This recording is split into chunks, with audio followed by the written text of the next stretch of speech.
Hello everyone, welcome back to the channel. Thank you for liking, sharing and subscribing. What do we think of this? Eh? Bit of cronk, yeah? Bit of cronk style. That's what we're rocking today for your daily Sahni. This is sort of becoming a daily Sahni here. I'm serving it up for you. Enjoy it. I got a comment on the last video which said, okay Dev, you don't need to tell us at the start of every video that you've gained 10 subscribers. I hear it, and I will keep the subscriber updates to. No, I'm not going to stop that. I think I got 20 more since the last video, so we're going up. We're going up. Tell a friend to tell a friend. Something's happening here. I want to talk about. I watched all of Filip Hrgovic's interviews yesterday, and I want to talk about it. I want to talk about it because he loves. He's a talker. He's a talker. Moses is right. Filip Hrgovic is a talker. He loves it. He loves playing the. I guess they're mind games. I know he was asked about whether or not they're mind games, and he said, "No, I don't play mind games. I'm not that smart." He is. He is at it. He has been at it since this fight has been made. He thinks of these lines and then he delivers them. You know how when the fight was first talked about, and he goes, "The one thing about Moses, he's never been to the promised land." And you're like, you don't just come up with that on the spot. He's talking biblically about like the actual Moses not making it to the promised land. And he's likening it to Moses Itauma not making it to the promised land, and how Filip Hrgovic is going to stand in the way of the promised land that is presumably heavyweight glory and winning the world heavyweight title. He thinks of this stuff and he's been at it. He has been prodding and probing and attacking Moses Itauma verbally. And that's what it's turned into. It actually, when they did their face-off with Adam Smith and that, like that was really good. That was a really good watch. There were so many little exchanges in there where, but it was all pretty respectful. It was a respectful debate where they had differing opinions, and Hergovich is kind of trying to big bro him, sun him a little bit as well, and kind of point out, no, Moses, you think this, you can't be right with that. You know, especially the stuff about having a chin and the importance of having a chin. Hergovich brings this wealth of experience to the table and tells Moses Itauma, you must have a chin if you want to be great, young man. Essentially, he's telling him that. And Moses is saying, no, I don't need to. Like, yeah, it's better to just not find out. But I feel like the general feeling is Hergovich won that debate. Now this is turning into more of a, like we're hearing name calling. He's calling him a big microphone. He's calling him all sorts of stuff. And he's sort of doing impressions of him and stuff. He's turned it up this fight week. He seems well relaxed. He's doing interviews where he's singing, he's dancing, he's just relaxed. And he's just taking the mick. He's literally taking the mick out of Moses Itauma. He's calling him, yeah, as I say, he's calling him all sorts. And it's quite something to behold, because Moses hasn't had this before. This is an opponent trying to play mind games with him. Now, Moses seems mentally tough and resilient, but even he has now conceded that Hergovich is starting to wind him up. Hergovich said something about how Moses is this new school, you know, he breathes a certain amount of air and then he goes and hugs a tree, all of this kind of new school kind of stuff, the ice baths, that kind of, these methods, right? This new school method of training. And he says that he's more the old school, you know, the old school fighters, they didn't need any of this stuff. They didn't need to be told how many times to breathe a minute and, you know, go and hug trees and stuff. And these sorts of comments have irked Moses, where he said he's starting to annoy me a little bit.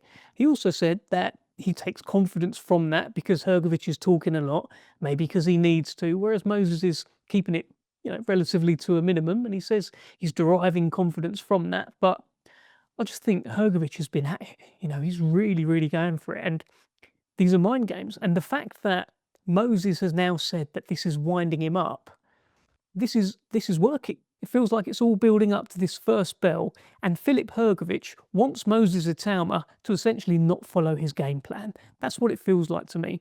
He wants to anger Moses Itauma. He wants to give him a point to prove. He wants Moses Itauma to come out and blow his load in the first and second round, trying to knock Hergovich out because he's just so angry and he's got so much to prove. And he wants to show Hergovich that he's not a kid. Hergovich has been calling him a kid throughout. It's demeaning, it's undermining, it's condescending, it's patronizing. He says that he doesn't see a warrior in him, he sees a kid in him. Now imagine being Moses and hearing that.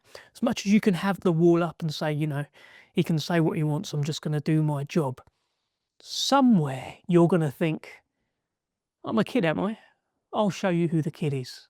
I'll show you who the kid is. Look what this kid's about to do to you. And the way that Filip Hrgovic has been undermining Moses, calling him a kid, saying he doesn't see the warrior in him, it invalidates Moses. He will feel invalidated there. Hence why, when they're having that face-off with Adam Smith, you see Moses say, give me my props. So Hergovich invalidates him, and then Moses looks for validation. Give me my props. Hergovich says no. Moses said, okay, well, you're going to see. And that's the thing there, where you're going to see. Is Moses going to act up? Is he going to try too hard? Is he going to blow a gasket? And does Hergovich just ride those early storms, those early flurries, and just say, all right, kid, I'll see you in round 8. Let's see what you're saying in round 8. It feels like that's what Hergovich is building towards here, just making Moses act out and taking him into deep water, into places that he hasn't been. And this is all part of it, all this mental warfare. And I know you'll get a lot of fighters, you'll get a lot of people that say none of this stuff matters. All that matters is when the first bell rings. I think this stuff matters. I think this stuff can have an effect on fights. I think that this stuff can affect how people behave in a fight. We're all humans. We've all got brains. We can't completely drown out the noise. Fighters will get given instructions by the corners, but these are real people with real emotions. It is fascinating. I want to see how it all plays out. Another comment from Hergovich was that Moses shouldn't become heavyweight champion because it will ruin his life. And that seems to be something that Moses sort of half agreed with. He said he didn't want the trappings of fame that AJ and Tyson Fury had. He didn't really want that. So it's almost like he's hit a note there with Moses. But Hergovich is saying it's almost like this kind of, he's gone from taking the mick out of him to this kind of mentor kind of energy. No, it's not good for you to become world heavyweight champion. That can come later, young Moses. It's quite a variety of games that Filip Hrgovic is playing. Now, we have seen him try these games before with Daniel Dubois. Remember, he looked over at Daniel Dubois and he just said, I just see big muscles, but I don't see big balls. He said that, and Dubois actually says something like, I just see a CUNT, which was quite something from Daniel Dubois. And did that make Daniel Dubois fight any differently? I don't know really. I mean, Hergovich just sort of lit him up for the first few rounds, and then Dubois got back into it, used the nut a little bit, and got him out of there with cuts. That's kind of what happened there. So I don't know if that had any effect, but we've seen Hergovich play these games before. And if you're a 34-year-old man and you've got the opportunity to play mind games with a 21-year-old who perhaps doesn't know who he is yet as a man, you're going to do it, right? You're going to pick, you're going to prod, you're going to probe. He's going to be looking to create as much anxiety and as much doubt as he can in Moses Itauma's head that when that first bell rings, he just can't be himself. That's kind of that feels like the Hergovich dream in there. And he's almost created this kind of villain origin story here, Hergovich. He talks about how, you know, because he's in Croatia, he was born in Croatia, he's from Croatia, he didn't have the same opportunities that he would have had in the UK. He said that Moses has had it all on a plate, whereas Hergovich has had to do things the hard way. He said that if Moses stayed in Slovakia, he'd be working in McDonald's. All of these kind of things Hergovich has been saying. And he's building himself up to be someone who's almost been shunned by the boxing world, not afforded all the opportunities, the glamour, the promotion, the broadcast deals. And so much so that he's in a position where on Saturday night, his own promoter wants him to lose. That's where he is. That's the kind of villain origin story that he's got going into Saturday night. It's pretty clear. Frank promotes both fighters, but he wants Moses to win. As clear as day. Just away from Itauma and Hergovich on Saturday night, there's another Cracking show, by the way. Chantelle Cameron against Mikaela Mayer. That will be on Sky Sports. Very interested in that one. That's the unified world super welterweight titles. And I don't think Chantelle Cameron, by the way, gets the props that she deserves.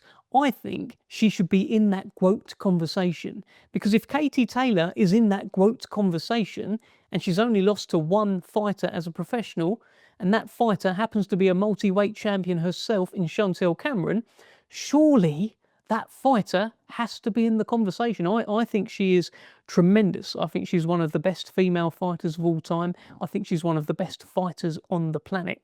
So it's a big unification for her on Saturday night. Against Mikaela Mayer, very, very good fight, very good fighter, former world champion herself. Only 2 losses, and they've both been on split decisions in the UK.